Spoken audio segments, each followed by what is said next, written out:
network. And then I'm going to start the recording as well. Okay. So, Patty, let's go ahead and start with you and Rudy. Tell us about you. Tell us about your business. Take about probably 45 seconds if you want. And tell us who you are, what your business is, where you're located. All right. We're located out of Plumas Lake, California. I'm Rudy, and this is my lovely wife, Patty. The owner of the business. We own Rudy's Fantastic Shine. Yes, together. We've been in business for 22 years. We just celebrated 22 years on March 3rd. We do bathtub refinishing and tile refinishing. And the group we're in, that's the category we're in. And we also do carpet cleaning and tile and grout cleaning. We remove hard water stains. And we got an A+ rating with the Better Business Bureau. And John's helping us expand so we could go global. No. Awesome. Go international, at least, right? Yep. Fantastic. Welcome, Carrie. You'll need to unmute yourself.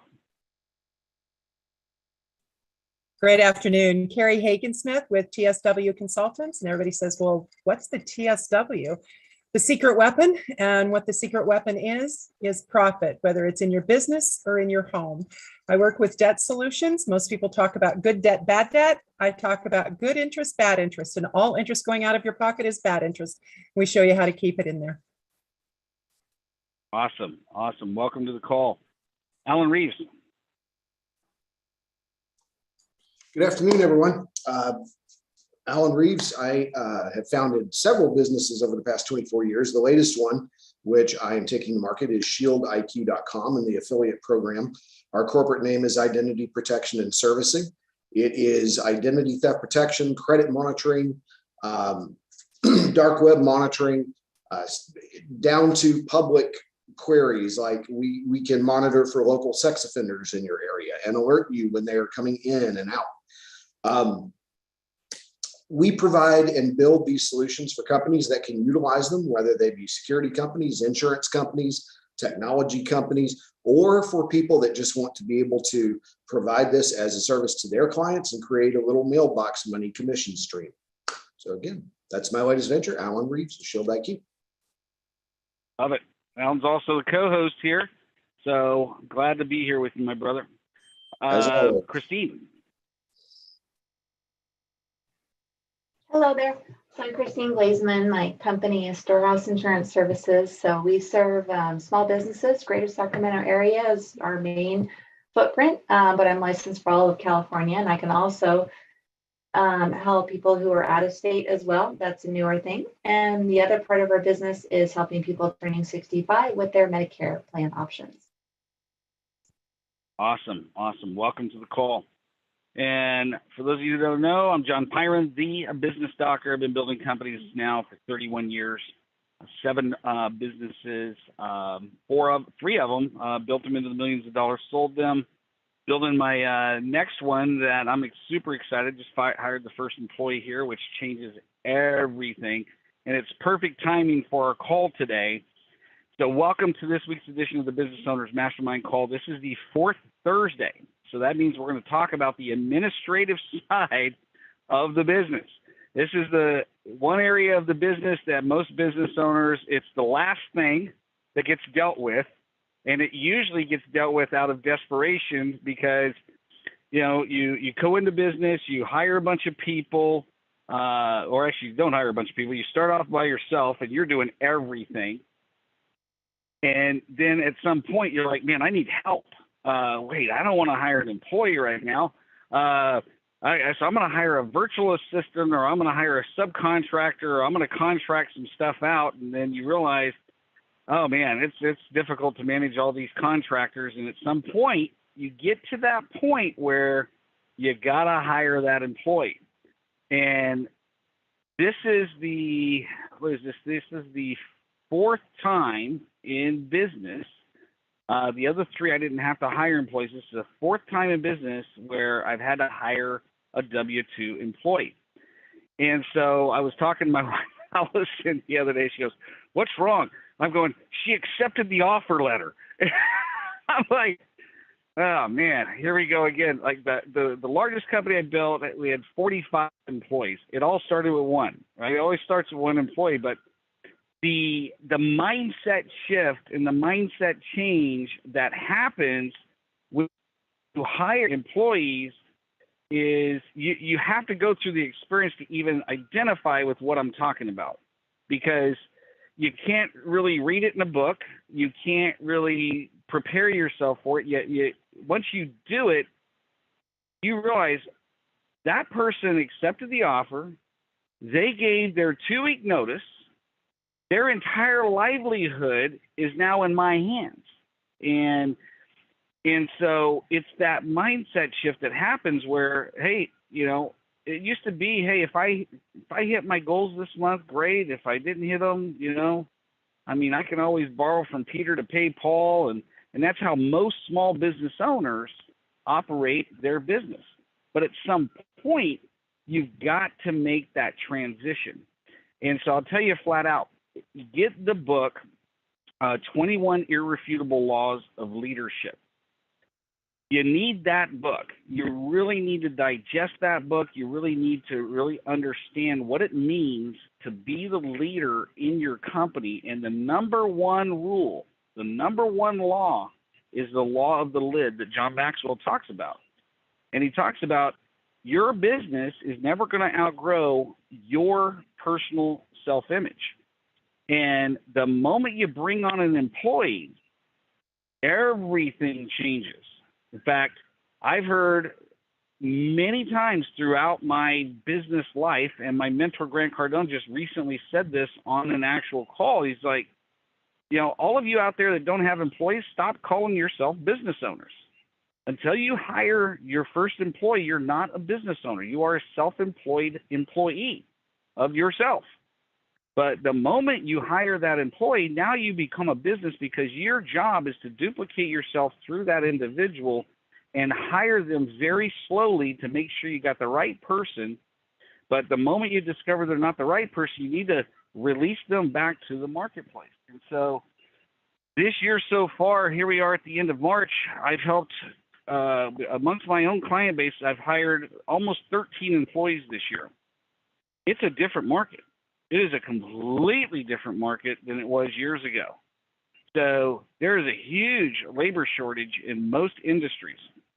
And the good employees, the great employees, the ones that make you money, they're employed. So it's not like you can go out and post a job ad and go, hey, here's the job description, here's the job duties, fast-growing company looking to hire, a superstar, and here's your duties, and here's your qualifications, and here's your experience. Submit your resume, and we'll get back to you. That's not working no more. Those people are making good wages right now. Wages are way up, but it's almost like you got to put out a marketing ad. You literally got to tell them why they need to leave where they're at and how the grass is greener over here, and it's almost like a sales job to get them on board now. But I tell you this, I'm going to walk you through exactly how to make that decision, okay? How to come to that point where, it really makes sense. Then I want to talk about, okay, what do you got to do from the math, okay? Once you do the math and you figure out, okay, if I make the decision and I hire this person, how much more profit am I going to make? Because I'll tell you this, if you hire an employee and you have no intention of making profit with that employee, I wouldn't hire him. Okay, wouldn't hire them, and it doesn't mean the employee makes the profit. It means they need to free you up. If you're the person in your company, typically you are. If you're a small business owner, you're the person out on the front lines. You're the person going out and meeting with somebody. Let me check. Alan, can you keep an eye on the chat window, just in case my audio freaks out, and which it normally does. I don't know if you hear the rooster in the background, but literally it's knowing when to hire. And knowing, okay, if I hire them, what's my break-even point? What's my break-even point with them, number one? Number two, how long is it going to take from the day they start From the day they start to the day they become super productive, how long is that window? Do I have enough cash flow to sustain that new hire? So this is the administrative side of the business. This is the side of the business that scares the heck out of most people. Now, I know Rudy's hired employees. I know Alan has hired employees. I know Christine's hired employees. I know Carrie's had employees. I've had employees. Christine is brand new to the business scene. So you're going to get to hear today, by the way, Christina, my niece, okay, that once you get to this point, you're going to get to hear the ugly, well, not the ugly side. Most people call it the ugly side of business. Most people look at it and they go, man, if I'd have known this is what's required, I would have never done it. Right?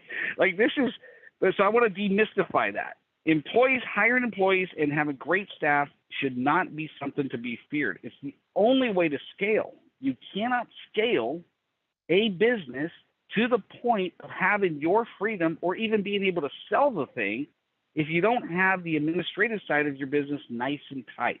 Okay? So let me share my screen real quick. Okay? I'm going to give you guys a thing that is something that I've used to help business owners, myself included, make decisions. Where did it go? Hold on.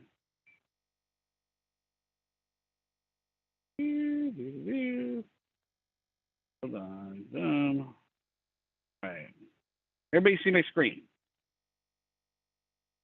Okay. So there's two books I want you to invest in. One is called The E-Myth Revisited.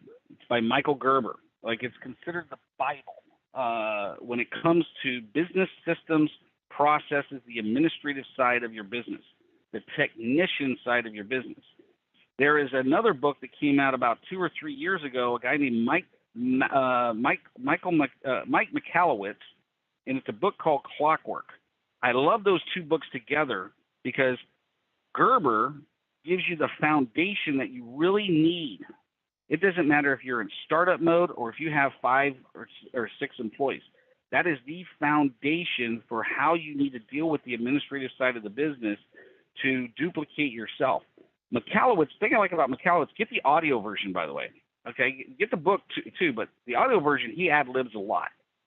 And he takes Gerber's principles along with his own principles, and he shows you how to literally create a business that will run like clockwork, meaning you can disappear for a month, come back, and that business is better than the day you left. And he gives you all the latest stuff with the technology that we have today on how to keep your operational processes, systems, and procedures up to date very easily, how to delegate properly to your staff, how to make your staff superstars.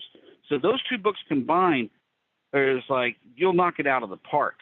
Okay, so this is something that I've used for many years. I've literally fine-tuned it over the years. I use this with every single one-on-one client I have to help them decide when we need to hire, who we need to hire, and what skill set they need to have. So if you have employees, the magic move here is have each one of your employees do this list. I will give every single person this spreadsheet along with the step-by-step instructions. Okay? So here's how it works. You list on the business task side every single task you do. Emails, phone calls, bookkeeping, accounting, filing, whatever it is that you personally do in your business, I want you to put that business task right there. Next, once you have that list, I want you to decide, okay, ballpark it. Now, if you really want to get analytical, like some of my clients are engineers, they get very analytical on this, and they download an app that tracks their time and all that stuff. I've never had the discipline to do that. So get your best guess estimate, how many minutes per week, how many hours per week do you spend on that task? Sorry, I couldn't hear what you said. Sorry, could you say that again? I'm not talking to you, Siri. So however many, I'm like, where'd that come from? How many minutes per week or how many hours per week do you spend doing that task? Number 2. Number 3, in the green columns, just put a check box. So literally go in that box and just put an X, okay? And put an X. I don't like to do this task, and I'm not great at it. Over here, maybe it's this task. I like to do it. I'm great at it. And as the owner of the company, I should do more of it. Probably sales. Once you have this list done, then you put a checkbox over here. Even if it's stuff that you're great at and that you like to do, I want you to put a checkbox. Can I delegate this? Can I delegate this to someone on my team? Can I automate this? Number 3, can I outsource it? And a checkbox can be in each one of those boxes. It doesn't matter. There's no right or wrong here. Just, can I delegate it? Can I automate it? Can I outsource it? Once you have this list done, then literally, let's just do it, email. So last time I measured this, it was, let's just say 11 hours a week. Okay, so I just put 11. And can I delegate it? Yep. Can I automate it? Yep. Alan taught me a really cool tool on how to automate it, and hopefully he'll share that golden nugget today. And can I outsource it? So once you have, let's just say, 2, 3, 4, 5, let's just say that's the list, right? Then what I want you to do is I want you to highlight this thing. And I want you to go up here. Oh, this is Google Sheets. I have no idea how to do this in Google Sheets. But anyways, sort it based off of the number of minutes that you do per week. That's going to give you your priority. Because when I did this last time, when I was spending 11 hours a week on email, I'm going, that's insane. And so I called up my sister and I said, hey, you want a job? Okay. She said, yeah. I said, well, I trust you, so I can give you access to my email with full confidence, and you're not going to, go buy a bunch of stuff using my email as a verification tool. Okay. And so I was traveling to multiple appointments at the time. And I said, here's the deal. Every day when I will let you know in the morning, I've got a couple of different appointments I'm going to drive to. I'm going to call you. I want you to read me my email, and I'm going to tell you how to respond to that email. And over about a period of 2 weeks, she got to learn what I consider spam, what I consider not to be spam, what I considered important. She was able to start dealing with I'm John, I need you to send me this document. She was able to start sending them documents. I started getting emails I didn't even have to deal with, but it made me look like a superstar. And it got my email stuff down to literally less than 4 hours a week. And the 4 hours a week was literally, most of it was talking to her on the phone. I literally got to the point where I only had about 2 hours of email that I actually had to deal with per week. So what did I end up doing with the rest of that time? I expanded my business and was able to sell more. Okay. So, recently, I just hired Ruth Mudd, full-time assistant, starts next Friday, because I did this on my own business, and I realized I have to hire a business development manager. I just literally do not have the time to contact, make all these calls, set all these appointments, follow up with all my clients, coordinate this mastermind, book myself as a speaker. It's like I can't do this no more, and I don't want to do it. And so I'm going to hire this person. Okay, well, now how much do I pay the person? Well, I did the math, and I said, okay, what's a fair wage? And so through the interview process, and I did a TTI assessment on the person. And so for those of you who don't know what a TTI assessment is, it tells me what the behaviors are of an individual, tells me what their driving forces are, what motivates them, what is their competencies. I have 3 separate assessments all on one. And I could look at that person and say, this person would be great at this. Now, I had an inside track with Ruth because she was my assistant 19 years ago in my 4th company, and she made me a lot of money. And so I said, okay, I'm going to pay her $18 an hour. And that's what I decided to pay her. And so I said, okay, well, now here's a lesson for you if you Christina, if you've never had hired an employee. It doesn't cost me $18 an hour. She makes $18 an hour. But what it costs me is about 25% more. It's called a burden rate. So $22.40 an hour is what she costs me, times 2,080 hours. That's a full-time job. $37,440 a year that it actually costs me. That's taxes, workers' comp, insurance, going to have a medical plan. So, all the stuff that's needed. Okay. And so I did the math, comes out to be $37,440. Now, here's the key. The only way I'm going to hire this person is I got to see a clear path to profit. And I like the number 2.5. When I was in the past mastermind group, I was in the room. The largest company in the room was $18 million. The lowest company in the room was me at $1.2 million. The average company in that room was $5.6 million. They all had employees. And one of the things they taught me is like, you know what, if you're going to bring on any employee, you need to take their burden rate, their fully loaded salary, and times it by 2.5. They need to make you 2.5 times that number in terms of profit in order to justify that salary. Okay, let me repeat that again.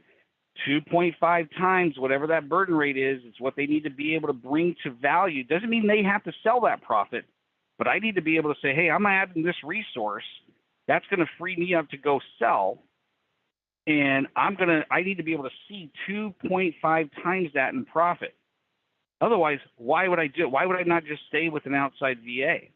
Well, so I did the math. I'm like, okay, I need to be able to see clearly $117,000 a year in brand new profit in order to justify that $37,440 salary.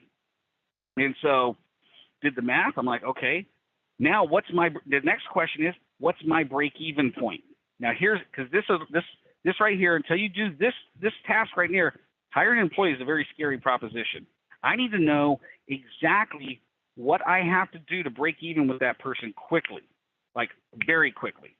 Otherwise, I have to start taking money out of savings, reserves. I have to start taking money out of my own pocket to pay this person, because whether I get paid or not, she gets paid. That's the difference between hiring an employee and a contractor. Contractor, I could just call up and say, hey, man, I'm going to put your stuff on hold, dude. I lost this client last week, and I can't make I can't pay you. I'm going to put you on hold. Can't do that with an employee. I mean, I can, probably not a good business practice. Okay. And so what I ended up doing is I said, okay, so I'm going to start her on April 1. I'm running a semi-monthly payroll. I'm going to give away so many golden nuggets today. It's ridiculous. Okay. So I'm going to start her April 1. That means from April 1 to April 15th, that's the payroll cycle. The first check has to get cut by the 20th. So between April 1 and the 20th of April, I have to make $1,874. That's the break-even point. That's going to be her first paycheck. On top of my employer taxes, workers' comp, all the other stuff I got to do, I got to make $1,804, and I think it's $1,874 by the 20th of the month. Can I do that? Yeah, I can do that. Okay. Especially because this person's coming on as a business development manager. And that's why I tell people, your very first hire should be an administrative person, okay? Especially if they have marketing skills or business development skills, appointment setting skills, because all I'm going to do between now and next Friday when she starts, I'm going to put together a leads list. I'm going to put together some call scripts. I'm going to role play with my wife. I'm going to record some training videos, and I'm going to say, hey, your first day is going to be sitting here filling out paperwork, watching these videos. Then in the afternoon, you and I are going to sit down. We're going to make some calls together, okay? I'm going to show you how it's done, okay? We might set some appointments. The next day, you're going to do some more training. We're going to set some more appointments that afternoon. The next day, you're on your own, okay? I want you to make as many mistakes as you possibly can on that third day. I don't care if you're successful or not. I need you to jump in the pool and figure out how to swim. There's a pool right there. I connected the dots, right? Okay, so I need her to make as many mistakes as she can so I know how to train her. It'll take me with this system, it'll take me 5 days to get her productive. 5 days. I will have appointments set for me. I will be able to run those appointments, and with my personal close ratio, I'll close about 86% of it. Okay, and so I'm not paying this person nothing. None of this money for her is coming out of my pocket. And if you build your business with that mentality and you go at it with that, hire the business development person first, not the technician. Okay? Hire the business development person first. Get them to set appointments for you. You own the business. You already know how to have the meeting. You already know how to have the conversation. You already know how to convert and close the person. So all I'm going to do with her is I'm going to make a lot of money very, very quickly. I'm going to take the money that she helps me generate, and I'm going to go hire a personal assistant in April, and then I'm hiring a funnel builder at the end of April. So she is going to help me drive more appointments. I'm going to go and close those appointments. I'm going to take other people's money, okay, other people's money, and I'm going to hire some more people. And you know what? None of this is going to cost me a single penny. It won't cost me a dime, okay? So if you do the math on this, right? If you do the math on this, it's like Robert Kiyosaki taught me a long time ago. If you go out and buy a home, say you go out and buy a three bedroom, two bath home, and it costs you in California right now, it'll cost you $550,000, right? So let's just say you buy a $550,000 home at whatever interest rate is. By the time you do the math, you realize your mortgage is $2,200 a month. And you do the math, you go, okay, taxes, real estate taxes, 15% set aside for maintenance. And it's going to literally cost me $2,600 a month to buy that home. But I can rent it for $3,200. Okay, so the profit is $500. So as long as that property cash flows, how many of them can I buy? As many as I want, right? Because it doesn't cost me anything. It's the same principle here. If I bring on an employee with this strategy, and I already know I'm going to make she'll end up helping me generate about $450,000 in revenue in the first year. How much is she going to make? Now, here's the key. When you hire an administrative person or you hire a business development manager, put a commission program in place so when she hits that number, these bonuses kick in. And so she came to me, she says, hey, I've never made a six-figure income. I'd really like to make a six-figure income. I did the math. I laid it out. I said, here it is right here, And so she has a very clear path. And here's the other thing is I got to know what her personal goals are. That is, it doesn't matter if you have a janitor, if you have an engineer. It is so important as a business owner, as a leader, to find out what your employees' personal dreams and goals are. Help them create a plan to get there, tie it to how they can get there with your company being the stepping stone. Now you got a motivated employee. She's going to come to work with a whole new pep in her step. She's going to work her tail off. She might even train herself after hours, because the way I designed her comp plan, 70 grand is going to come from bonuses, 37,440 is going to come from salary. She's going to be motivated to get that number. She's going to be happy. It's going to change her life forever. The skill sets that she's going to learn. I'm going to make a lot of money. Everybody's going to be happy. And that's going to give me what I need to hire more coaches and scale. Right? That's how you scale a business. So on the administrative side, to recap, and I'm going to open it up for Q&A, do that 4-list exercise. If you have employees, give them that template and have them do that 4-list exercise. I'll tell you what's going to happen if you have employees, because I've done this, hundreds of times now. You're going to see a bunch of stuff that your employees are doing you didn't even know they were doing. Okay? You're going to see a bunch of stuff that you didn't even know they were doing, and you're like, no. Or, really, you're doing that? Let me give you more of it.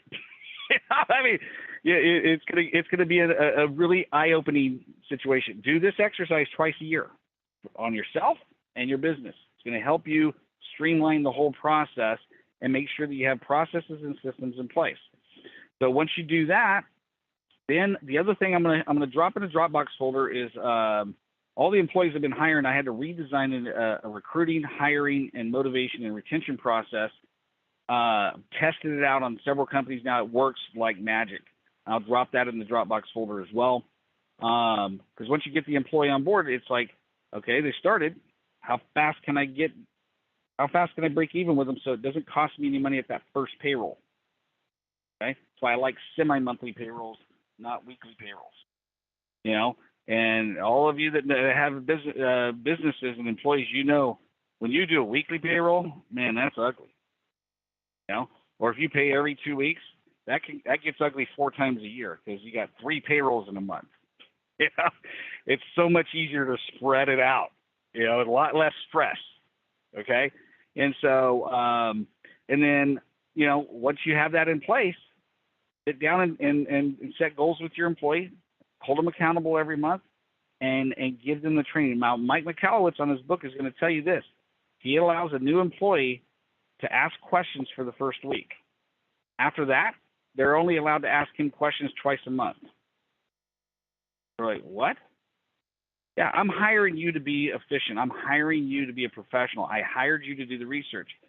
Google is alive and well. YouTube's alive and well. You need to take initiative, Mr. or Mrs. Employee, and I want you to own this side of the business. Okay? I want you to become better than me in this side of the business, and you need to keep the processes and systems up to date. So there's so much more we can go in this. I mean, if I had to write a book on this thing, the book would be, you know, probably 6 feet high. Okay? A lot of this stuff you just learn as you go along. Now, before I get going, so some of you are going to want the resources that I talked about. A lot of you that are listening to the recording, so send me a text, 916 741-0596, 916-741-0596, and I'll add you to the Dropbox folder, okay? So with that said, anybody that wants to raise their hand, if you have any comments, anything you want to add to what I've talked about, if you have a challenge or problem that you want to mastermind with this group of business owners, you know, raise your hand. Go ahead, Alan. Go ahead and unmute yourself. So just to expand upon a point you made a moment ago about the 21 laws. Years ago, when I was probably 4 or 5 years into having employees and right in the throes of every mistake you could ever make as a business owner, you just throw it against the wall. I've done it. I discovered something that was just shocking to me, and it was an intangible, and it speaks so much truth to what you were saying about what a person's personality and their self-image brings to the table. In 2004, I hired an engineer, and this guy was smart. He was brilliant, but he didn't think much of himself. And when I hired him, he was working at a Jiffy Lube, and he had a self-taught technical background. He was brilliant when it came to computers and networks. But again, he was just sort of that wallflower, you know, like you take him to a club or you take him to a party and he's just not the guy who's going to interact. And his billing was never the best. And I had no real processes. I had no real stringent requirements. I just expected my guys to get their billing in on time. In 2007, I hired a guy who was nowhere near the technician or engineer that this other one was. But he was 6'9", young, very, very naturally happy human being, very strong self-image, just came from a different background, thought of himself differently. This guy in his first week hit his billing goal. And I look up 2 months later, and this guy, who again is just not anywhere close to the talent of my wallflower, is billing 50 to 60% more than my wallflower. And the reason was he valued his own time. He wanted to kick butt because that's to him, I'm a winner. So I work here. I'm bringing my wins. I'm bringing what I can bring. And every dang time that I'm doing something for a client, I'm collecting payment on site because that's the way I think it ought to be. That's the way I'd do it if I had this business. And again, it just taught me something that I wish I could have gone that 10 years and learned that. But that is why, what John's wife's company does can be so valuable to a business. Running these assessments, running the personality profiles, you're never, you're not going to find a unicorn. You're not going to match it perfectly right. You're never going to find everything to match it just so. But man, those personality intangibles, what people want to bring, what people think to themselves, what they see when they look in the mirror is a huge reflection of the value that they're going to bring naturally. Now, you can drive a lot of that with processes and expectations, like what McAllowitz does, basically saying, look, I'm not here. And that's great. Like the McAllowitz rule. I don't know how to respond to that. And there goes Siri to me. The McAllowitz rule is that you can talk to me all you want the first week, but after that, what was it, John? You can ask me 2 questions a week or a month. What was it? Yeah, I mean, he was like, hey, if you come to me with a problem and you're saying, how do I do this? How do I do that? How do I do this? You get to do that for the first week.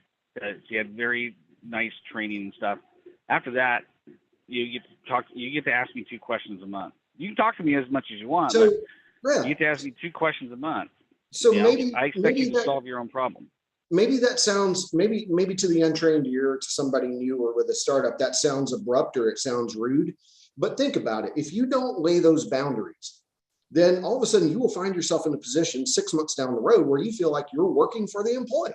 If they're escalating everything to you because they don't want to make a decision, they don't know how to make a decision, they don't want to be that resourceful person, they don't want to see this job to conclusion, they just want to collect that paycheck, they want to be part of the busy work. But the accountability factor has to be there. And again, sometimes if you get people that value themselves, they will largely translate that value naturally to your business. You can refine it, no question at all. You can refine it with processes and procedures and admin, but that is why, going out of the gate, personality assessments are so, I wouldn't think of hiring without doing that and having a conversation with that candidate about the results and what they think, what they want, how they perceive themselves. So anyway, thank you, John. Yeah. I mean, it's the personality assessments that they have today. There's so much science behind them. I like TTIs because they've been around the longest, and they have millions and millions of people that take those assessments a year. And so they have the most science behind it and the most accurate ones. And so with 3 assessments, I get a 93% accuracy of a person, which really helps me as a business owner go, okay, where's this person going to be a superstar? Where's this person going to really rock and roll? Like I was looking for a personal assistant. And so I had Ruth respond, I had Christine, I had Alana, I had a bunch of other people. And when I ran the assessments on them, I'm like, you can't be my personal assistant. Christine could be my personal assistant. Her name happens to be Christine, just like yours, Christine. So, she would be a perfect personal assistant. And the funnel, Elena turns out to be, oh my gosh, she has the potential to be a master funnel. Now, here's the deal. I didn't look at skill set on any of these people. None. I looked at attitude, desire, where do they want to go? What are their dreams and goals? I can't cure laziness.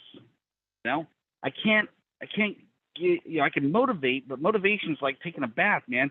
If you take a bath, you smell nice and clean, and if you don't do it for a day, and after 2 or 3 days, your close friends know it, and after a week, the whole world knows it. It's like it's an ongoing process, right? It's the same thing here. And so what I admired when I started mentoring with Cardone and really studying how he runs his team is he does a daily huddle for about 15 minutes, little rah-rah session. They read testimonials from clients, share a little bit of information. He does maybe 5 minutes of teaching and training. But the thing I admired is the training he's providing his employees is about how to be a better human being, how to manage their money, how to budget, how to grow personally, how to literally, whether they quit or not, they're going to be a better person when they leave than they were when they first came there. And the psychology behind it is if I can train and teach my people how to be owners in my business with their area, I don't have to worry about it, and they're going to be excited to do it. The reason most employees quit is not the money. It's because they're not fulfilled, they're not satisfied, they're not challenged, they're not being stretched to their potential. They don't know where they fit. And then money, usually, I think Carrie could correct me if I'm wrong, because she's done a lot of this work. Money's about the 6th or 7th reason somebody leaves. Yeah. It's not even a high on the totem pole. And so what I did yesterday, and I'll get you here in a second, Patty and Rudy, is I went up to Yuba City. I have a new client of mine. They have 14 employees. And we already did all the assessments on the employees. Okay, so we have them all done. So I went up there and did a 1-hour training to explain what the heck they took, And so, because I wasn't involved in hiring them, but I went in and I had to explain it in such a way. It's like, hey, Andrew Carnegie was the first employee to make $1 million a year. Okay, first employee worked for Andrew Carnegie, and in interviews, he was noted to saying, I get paid 5% for my technical skills and 95% for my people skills. And I told all the employees, if you can master the art of personality and assessment and identifying somebody's personality and assessment and adapting, that skill set is going to make you super valuable, not only to your current employer here, but to the market. You're going to make so much more money and be a whole lot more fulfilled, not just at your job, but your relationships, your relationships with your children, your family, your friends, And so it's about educating, making that employee better every single day, every single week, and not allowing them to be mediocre and helping them be better. That's how you make more money, man. Go ahead, Rudy. You have to unmute yourself. Yeah, so this is, it's making me realize how wrong we did stuff. And, you said about telling your techs, like I'm taking like that I should tell my techs, learn stuff, go on YouTube, go to different, like truck mount forums as a carpet cleaning Facebook group, go on there and encourage them. And I really, because I was like, I just want you guys to do it like I do it. And that don't happen sometimes, most of the time. Because I did it for a long time. And then that clicked in my head, like, because I was always like constant, like, you're not doing it, like being on top of them and kind of trying to hold them. I mean, the standard is there, and I was always, you're not doing it like I want it, but their outcome has been great.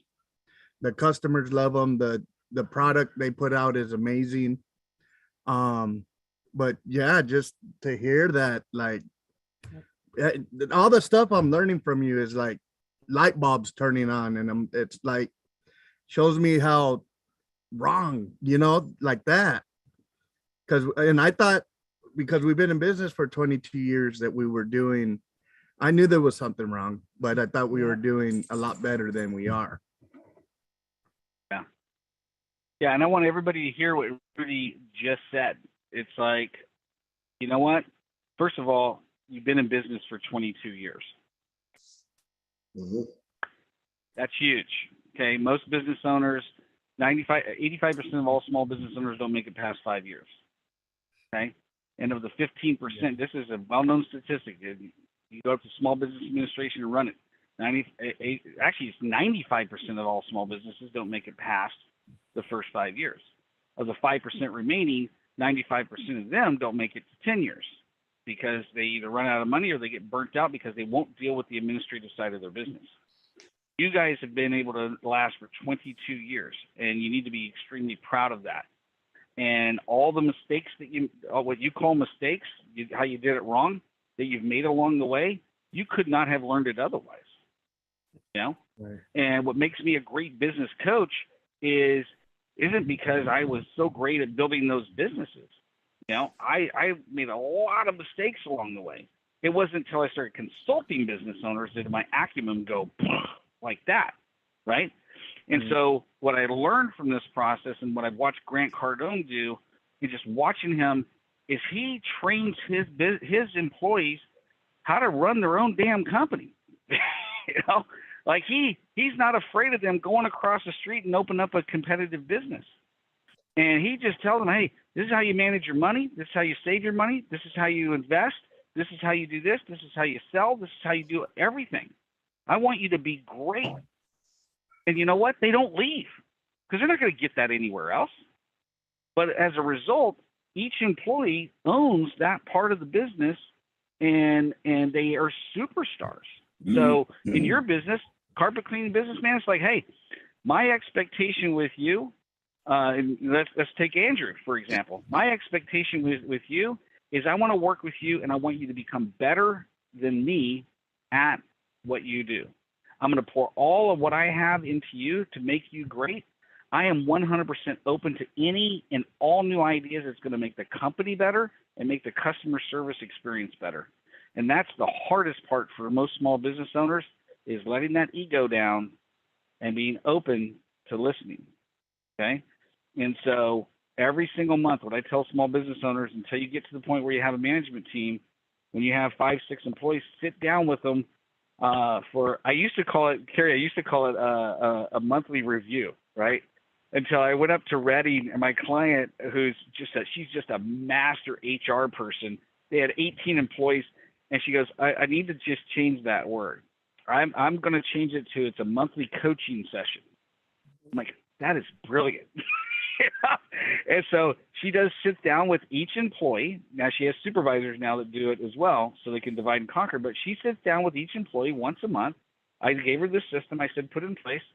This is the once a month, and here's the rules. This is the once a month that you get to call me a jerk if I'm a jerk. You get to tell me all the bad stuff about my company you don't like. You can complain all you want. Your job is not going to be in jeopardy. If I don't know the problems, I can't help fix them. Okay? But also, I'm going to ask you, okay, what are your goals for this next month? How can I help you get there? Do you have all the tools that you need? The company said they're going to provide this for you. How are we doing? Okay? Now let's talk about what you did. What did you do over the last 30 days? What were your successes? What were your failures? What were your lessons? How can I help you succeed next month? And next month, we sit down and it's a high five on all the stuff they knocked out of the park, and it's a training session on the stuff that they didn't hit. But if you do that consistently with most people, man, they'll never leave you. They'll never leave you. And they won't go start a competing business because they're like, I don't even know how Rudy does that, you know? But here you are, you got, I can already predict your future.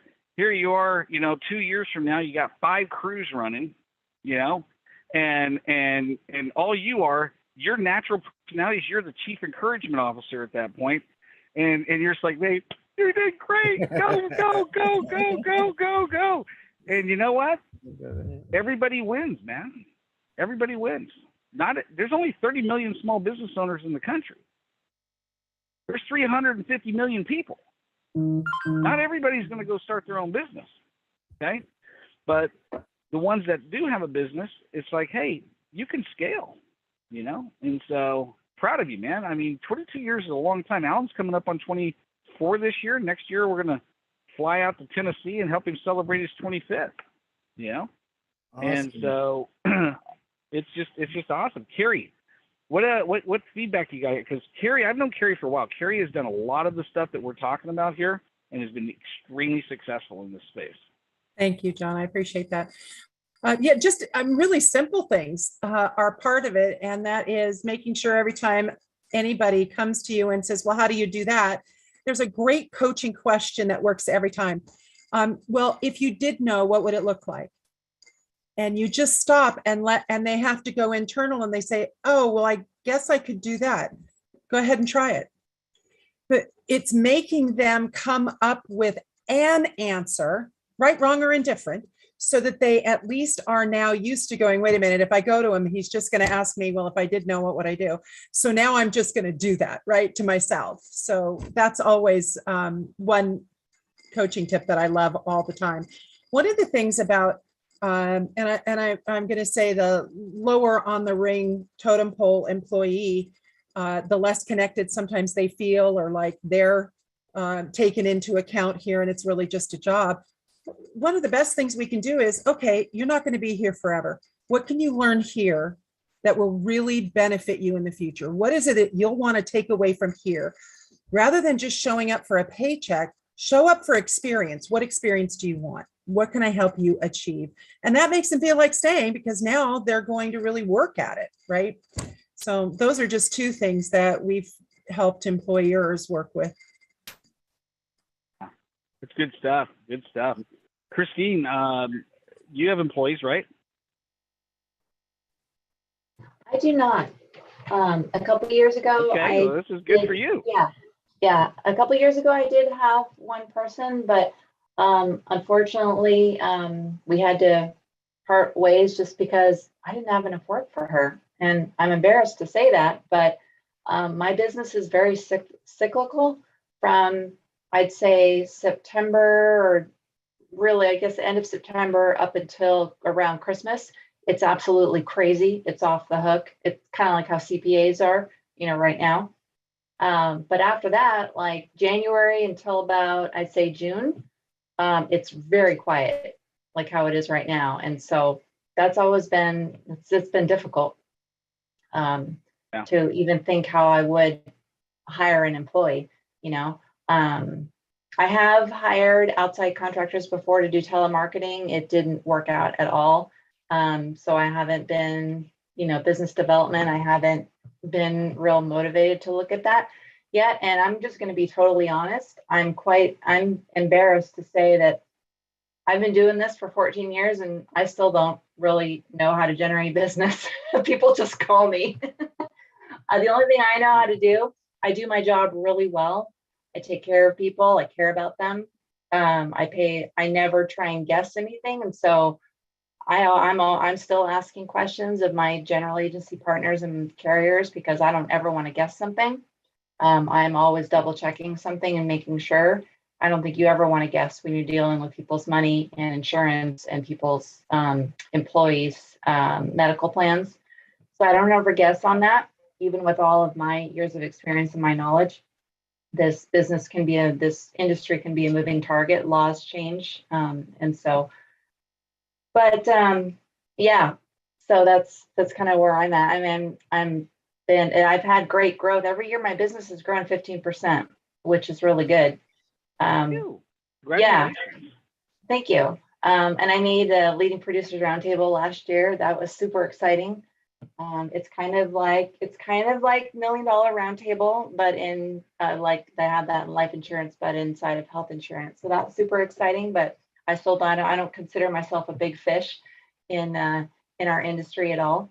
I just quietly serve people in this area. Yeah. So. Now, your business is what specifically? What type of insurance again? The main part is employee benefits, so small business employee benefits. Okay. Or yeah. Okay. I've networked with Christine a long time. Health insurance. Go ahead, Carrie. I'm sorry. I've networked with Christine a long time, and I know her strong suit is service. I mean, that is the relationships and service is really her strong. She knows her stuff. Don't get me wrong, but to feel like you are well served is a big deal. Yeah. And so health benefits is what you provide, and you're licensed here in the state of California. Is that correct? Yep. Okay. Are you licensed anywhere else, or is it here? No, but I have the ability to write policies in other states. That's kind of a new thing. I've been working on a case in Idaho, and boy, has that been different. I realized how spoiled we are actually in California. General agents really cater to us as agents out here. And like, you want quotes? Oh, here's 20 different carriers side by side. And you go out to Idaho and they say, yeah, we'll get back with you with quotes next week. Much slower turnaround. And it's very different. Yeah. So for 14 years, and just ballpark for me, how many active clients do you currently serve right now? It's over 100. And some of those who are in that list of 100, they could have anywhere from 2 employees all the way up to my largest group is like 70. So Yeah. So are you open to some coaching? possibly. Okay. So here in this applies to not just your business, anybody's business that's on this call, and definitely everybody that's on the recording. Anytime you're dealing with a business owner and you have a business owner client, the one thing to understand that I connected the dots when my business partner Don in the year 2000. I had a client named Jones and Stokes Associates. I was making a boatload of money off this client. They were like, it was insane how much money that we were printing. I think I was making like 25 grand a month off this client. I was selling IT services. He was the IT director. He had an IT team. We were doing these massive projects. I had a reoccurring revenue about 25 grand a month. You know, I mean, it was beautiful. And so what happened is Don, my business partner, who is the majority owner, decides he wants to hire the guy as our IT director. Stupid move. Okay. Do you think the CFO and the CEO of that company was happy? No. It would lose the client? Absolutely. But what it taught me a lesson is this. I need to serve my client better. And one thing Carrie said to me, which is why I asked you if you wanted some coaching, is if you take your natural talent that you have of service, how you like to serve your customer, right? And take some time, because now you got time. You're in the non-busy season, right? Now's the time to be farming. You know, I'd go and meet with every single one of those clients and say, hey, talk to me about your business. How's it going? You know, I'm part of this mastermind group. I'm developing a really good network. Because here's the thing: when business owners have employees, they have problems. They constantly have problems. Okay. Number one. Number two, I did this math in January when I was at the Grow Retreat, and I'm like, you know what? What woke me up was my friend Luba showed me her the submittals that she was submitting to her tax person. That chick made $285,000 last year doing nothing but brokering services into business owners that she's developed client relationships with. I'm like, what? I mean, she had like 17 different sources of revenue, not from the business owner, but coming from these services on the back end. I'm like, holy cow. So I sat down with a spreadsheet. I'll send this to you. Okay. I came up with 36 different products and services that a typical business owner will buy on a regular, ongoing basis.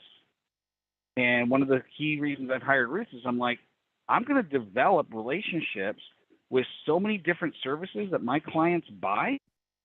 And because I have the relationship with them, you have a tight relationship with these business owners. 100 clients, they like you, right? They've stayed with you. Now let's take your natural talent of serving and go, hey, how else can I help you? What's your biggest problem? What's your biggest challenge that you have?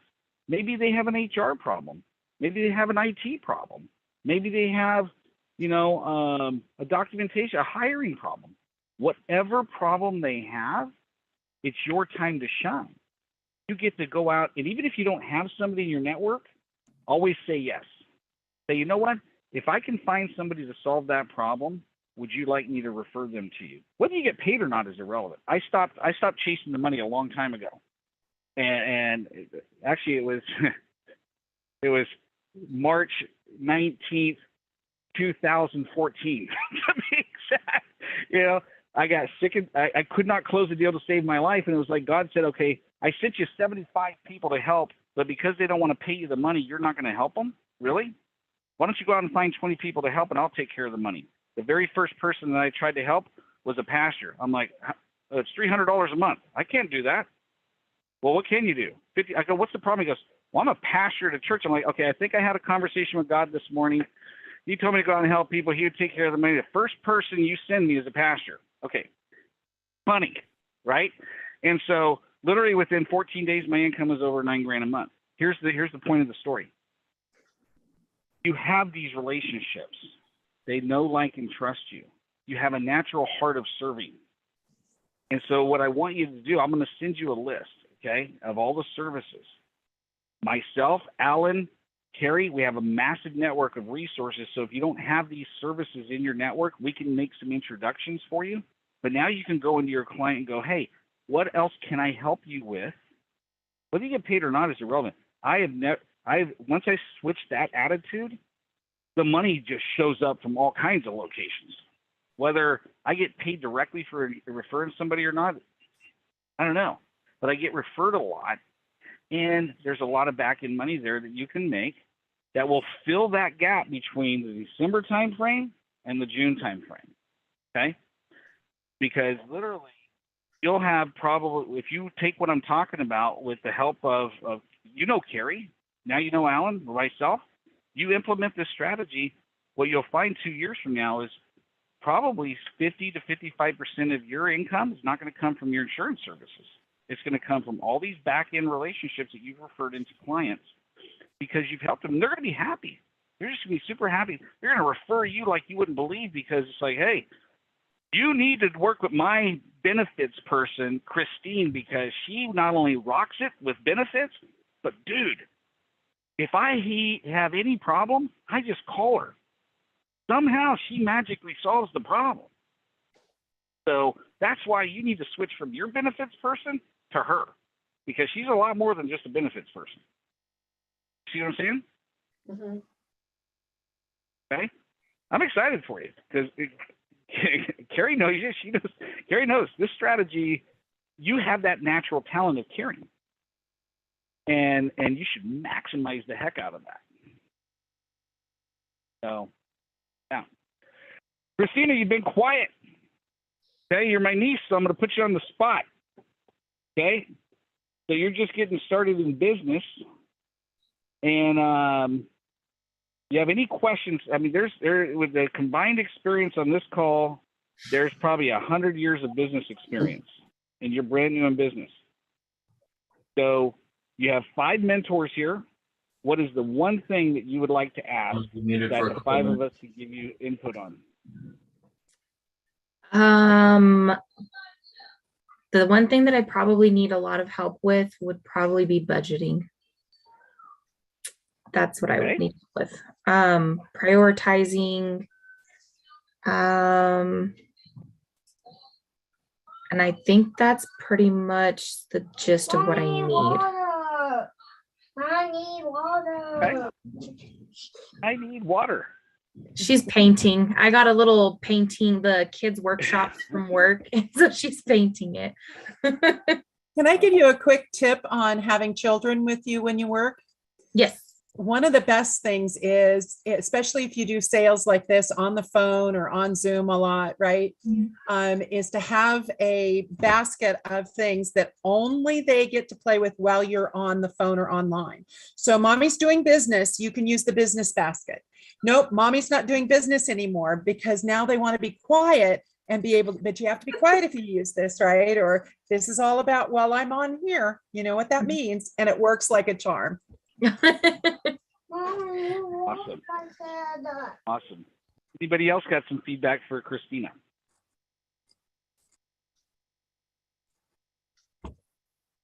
Nope. Okay. Well, I think I would ask budgeting, questions. I would definitely ask questions, John. What is it that you need to prioritize? Yeah. I do need to prioritize trying to promote instead of, because I do a lot of buying things. So I do cups, I do tumblers, custom tumblers. Yay. And I actually finished this one. It's a welding cup. But what I don't prioritize is I do buy supplies, but I overbuy supplies. So I guess I need to learn like more discipline on buying. And the thing is I don't think it's discipline when we have it written out, as John has been explaining to you, having it all written out. What do I want to do? What market do I want to be in? How many cups do you think I can sell in that market? So how much would I make if I did that? Then much should I spend in supplies? It's kind of the same way with employees, right? How much will I make? You're hiring little employees for yourself in terms of, supplies and so forth. And how are they going to actually be your army to work for you? It's not different. And I'm gonna throw one more thing in there with promotion. Christina, how many contacts would you say you have in your phone? That I actually talk to? No. I mean, just a guesstimate. Probably about 80. About 80. Okay. So do you think it's reasonable to say that if those 80 people got a text from you, they probably would read it? They would probably read it. I'm not sure if they would respond to it. So you can, and this is for everybody on the call, you can go to shortysms.com, and for $19 a month, you can basically do unlimited text marketing. So you could open up that Etsy store, right? And have 1 or 2 or 3 tumblers on there. Or you don't even have to have that. Just have a simple one-page landing page. You could talk to possibly Dan Knapp, who's been on this call before, or somebody that could just set you up again with a one-page site. And go to shortysms.com, set up your account. I have full disclosure, I have no tie to this company, okay? None at all. But you can send unlimited texts at basically their lowest price point using one outbound number. You can upload your contact list in there, and then maybe once or twice a month, send out a promotion. Hey, it's April is here, springtime is here. Check out my springtime tumblers, or just different things. July 4th rolls around, or Grandparents' Day, these kind of things. Like, that's an extraordinarily inexpensive way to get broad outreach. Okay. I just wanted to suggest, I just Googled women in welding, and Women Who Weld is an organization. I'm just telling you, you made a welding cup, go find the Women Who Weld first, because they'll want to support a woman-owned business, because they've been struggling as a woman-owned business in a quote unquote traditional men's world. They will love it. Okay. So the one suggestion that I have, and this is a reminder for me, to lesson for everybody. Anytime I've ever wanted to succeed at anything, I have sought out somebody who has been successful, and I studied them, hired them, watched them, monitored them for free, just did exactly what they're doing, and next thing you know, I'm success. So the one thing that you have that nobody else has that's on this call or listening to the recording is I am your uncle. Okay? So you can call me 20 times a day. I have access to everything I have. Okay. And the group of people here, I've known for years, and I've helped. And so the one thing I would tell you is show up here every week beyond fail. Follow Carrie's advice. Get a mommy's in a meeting bucket. It's a great idea. I'm going to steal that idea, and I'm sharing it. I'm sharing it with everybody going forward. But you have access to everything that I have, and literally we can blow your Tumblr business up, which is then going to create new problems, which then you're going to need Alan's help, and then you're going to need Carrie's help, and Patty and Rudy are going to buy tumblers from you at some point, and then they're going to, we're going to create an affiliate program so they can make money off of telling people about your tumblers. And Christine's going to buy them as a gift, an annual gift for renewing with her. And so you find successful people. It's like my mentor when I first started business when I was 20 years old. He says, you're going to be where 5 years from now is going to be determined by a couple of things. Number one, the audios that you listen to and the videos that you watch. Okay. Number two, the books you read. And number three, the people that you associate with. And if you start changing that and you just focus on those three, I mean, being here, you're associating with the people that have a combined total of 100 years of business experience. Okay. Doesn't cost you a dime other than time. And you know, we're all been very successful in business. And the one thing you're going to find with people in business that have been successful is they're going to be free with their information and they're going to help you. Okay. And because we want to see you succeed. You know, you can do that and you can build your business and you can build it and scale it. And so very proud of you. I'm glad everybody was here. It's been a great call. It's been a great call. So one of the things I will ask of you is share this call. It's live on YouTube. It's going to be up on YouTube. Share it on your social networks. Promote this call every week. Let's drive the attendance up. I'm going to throw some heavy marketing once Ruth starts on board. So the more you show up, right? Like the mastermind call I'm on I'm on an inner circle call with Cardone every Thursday, 2 p.m. There's 875 people in that mastermind. Okay. The people that get called on the most are the ones that show up the most. You know? So as this group grows, the more you show up and the more you add value, the more you participate, the more you're going to blow up your business. Okay. So have a great week, everybody. It's been a great call. And, you know, proud of all of you guys. You guys go out and make it happen. It's going to be fun. Next week, we're going to be doing it's a fifth Thursday. So Alan and I, and any of you that want to participate, if you're on the recording, you're a speaker, right? And you're a specialist in marketing, sales, service and product delivery, or administration, I'm going to put together about a 2-hour webinar, okay, where we're going to go deep into all these stuff. And if you want to be a speaker on this webinar, send me a text or send me a direct message. And I definitely want to carve out some time for you to shine on that webinar. But we always do a crash course on all 4 of these subjects in that one call. It's definitely a webinar platform. It's going to be a lot of fun. So look forward to seeing you guys and have a wonderful, wonderful rest of the week. You too, guys. Thank you. Thank you so much. Thank you. Yeah, have a great weekend. Yeah, guys. Bye. Thank you.